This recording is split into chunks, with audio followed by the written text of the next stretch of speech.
So I mentioned that I went to Belgium. What brought me to Belgium? Well, as near as I can figure, it was the closest thing I've ever experienced to hearing an answer to a prayer. I'm trying to explain this to you. You see, on May 18th of 1996, something happened to me that has completely altered my perception of the world I live in, the life I have lived, and the future that I can no longer comprehend. In a tragic car accident in San Francisco, my brother David died. Now, there's a funny thing that happens to you when your brother, your baby brother, one of your best friends in the entire world and one of your favorite people on the entire planet, a funny thing happens to you when they die. To put it simply, it makes you sad. So sad that it overwhelms you. It consumes you. And you find it very difficult to function in the world. Now listen, I tried therapy. Lord knows I tried therapy, and I thank God for my insurance plan because I found therapy to be a crock of shit. Don't get me wrong, I think that therapy is great for some people. It's just that this was my problem. You see, I grew up in Davis.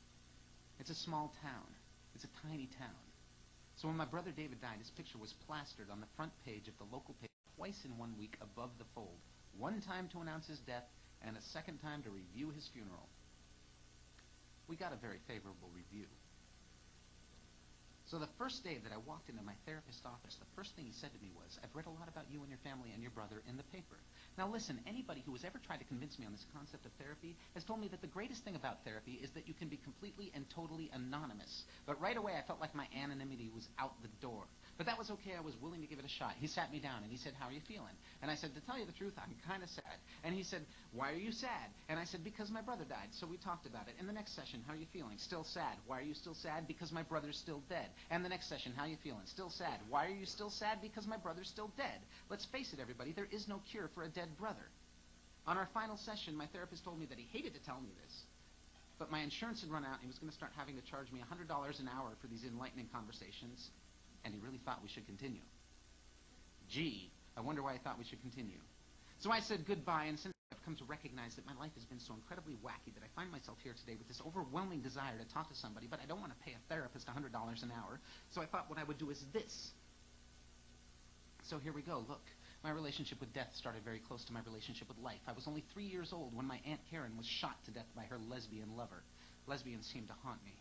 Don't get me wrong, I have nothing against lesbians in general. I just have something against certain lesbians. Lesbians who, I don't know, kill my family members? Or lesbians who, gee, I don't know, steal my girlfriends? As a matter of fact, I'm probably a lesbian's wet dream. Well, maybe not a lesbian's wet dream, but a gay activist's wet dream, because I represent exactly what all activists are eventually trying to accomplish, and that's this. I don't care. I don't care if you're a lesbian. I don't care if you're gay. I don't care if you're straight. I don't care if you're black. I don't care if you're white. I don't care if you're Jewish. I don't care what you are. As long as you don't do anything to hurt me and the people that I love, then I don't care what you are. I'm a die-hard liberal, and I'm against affirmative action. That's how much I don't care. Well, it was until my brother Dave died that I actually mustered up the courage to discuss with my mother the circumstances surrounding her sister's death. For my entire life, I thought that in a moment of passionate anger, my aunt was simply shot in the head and she died. Well, it turns out she wasn't just shot in the head.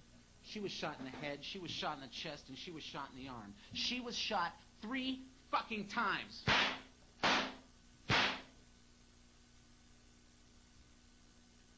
Now, that in my mind is not a moment of passionate anger.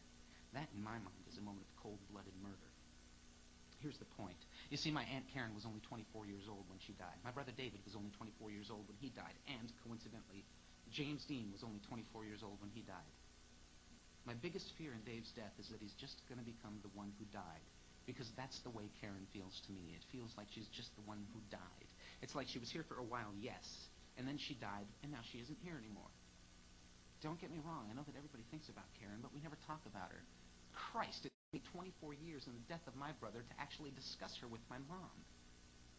I don't want that to happen to Dave. And that's why I'm willing to get up here in front of people and talk about it. Because I think we should talk about him. I think we should talk about him. I think we should think about him. And I think we should remember him fondly. Because I think he deserves that. So let's talk about him. Look, my brother Dave didn't just die when he went through the windshield of my sister's car, no. His skull was smashed in, his back was broken, his neck was broken, but he was not dead. And because he was not dead, they were able to keep him alive on life support for over 24 hours. Why? So they could salvage his organs. Took out his beautiful little heart and put it into another person's body. And because he was kept on life support, I had the pleasure of visiting him in the hospital. I was in Disneyland when I got the news. You know Disneyland, the happiest place on earth. My band had gone down there to play a gig at the Roxy in Hollywood. Dave was supposed to go with us, and I still don't know why he didn't. We got the news, and we took the first flight up to San Francisco. My friend Casey Bowman picked us up at the airport. He drove us to the hospital. We walked into the hospital room, and there he was. And I got to tell you something, he never looked worse in his life. Because his skull was smashed in, it was wrapped in a bandage. Because his back was broken, he was strapped to a board and tilted, uncomfortably, just a little bit sideways. His left eye had been crushed, so it was swollen completely. And not only was his left eye swollen, but his entire body was swollen. His fingers, his arms, his chest, his legs. But that didn't keep me from walking up to his beautiful little bloodied ear and whispering a little white lie. I walked up to his ear and I said, "Dave, listen. I don't care what anybody else says. I think you look beautiful. I don't think you've ever looked more beautiful in your life. I think you look picture perfect." That really happened. And it drives me crazy that this was the last memory of my brother Dave. I wish to God that the last memory of my brother Dave could have been 2 weeks earlier, the last time I saw him conscious. My band played a gig in San Francisco, and after the gig, me and my brother Dave and my friend Phil Sequeira went back to Dave's house to drink Jim Beam and talk. We drank a lot of Jim Beam and we got a little bit drunk. So I did what I do when I get a little bit drunk on Jim Beam. I started to dwell on the morbid and dwell on the negative. And in particular, my favorite subject, love, and how much love sucks. And I sat there on the couch. I was lying down and I said to him, "You know, I don't know what it is about love. It's like my ex-girlfriend Sue. I went out with Susan for 5 years. She's my best friend in the world. Anytime anything happens to me, if it's interesting, if it's happy, if it's funny, if it's tragic, I call Sue. I only called 3 people when Dave died. I called my boss to let him know I wouldn't be into work the next day. I called my girlfriend at the time to let her know that I wouldn't be coming home and somebody else was going to pick up my stuff. And I called Sue because I needed her. But for some reason, it didn't work out with Sue. And I don't want to be with Sue. Can love exist? Can love exist? I don't know." So I laid down on the couch, and I closed my eyes, and gently I wept. And Dave was all the way across the room. It was a very long room. And the next thing I knew, he was caressing my brow,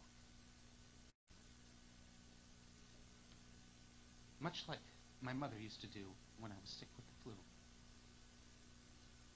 It was as if he was telling me, "Don't worry, my friend. It's okay. Everything's going to be okay."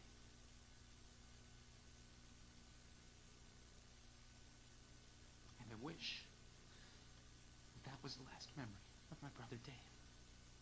But it wasn't. It was when he was swollen and bloodied in the hospital room. And although I do admit it was a little white lie, there's a part of me that still does believe he looked picture